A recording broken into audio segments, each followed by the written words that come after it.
Ano po pwedeng i-drive ng non-pro, sir?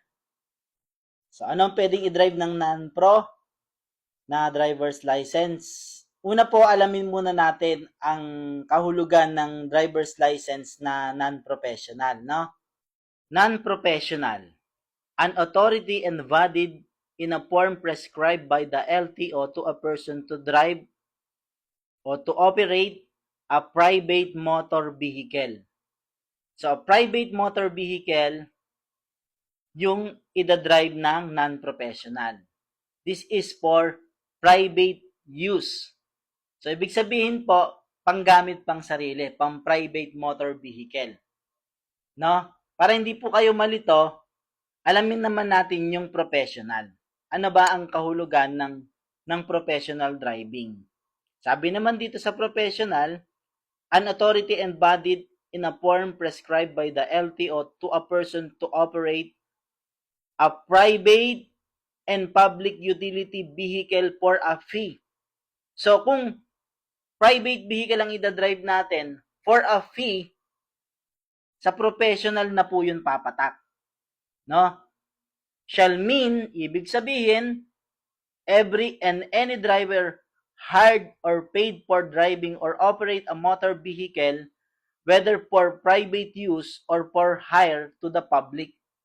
So, for private use siya or public use siya na binabayaran, sabi dito, for a fee paid for driving, kailangan professional. No? Sa non-pro, ulitin natin, prescribed by the LTO to a person to operate a private motor vehicle without a fee for private use. No? Kaya anumang sasakyan po yan, ang mga non-pro naman is AA1, BB1, B2. Anumang sasakyan na ida-drive natin, kung babayaran tayo, dapat professional. Kung private use, anuman pong sasakyan, pwede po siya non-professional. Private use, pang sarili, pang pamilya.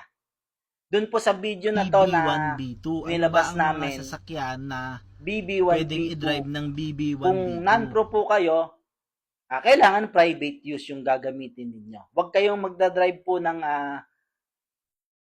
public utility vehicle or kahit private tapos nagpapabayad tayo. O kahit anong sasakyan, basta meron tayong B1, B2. Magkakaiba na lang po yon kung private or public use or for a fee. May bayad na po tayo.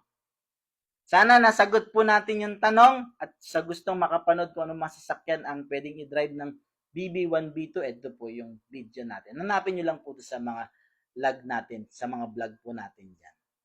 Road and Machine Care, laging magtagubilin at laging maging caring sa ating pagmamaneho. Muli po, sana nasagot natin at salamat po sa Diyos.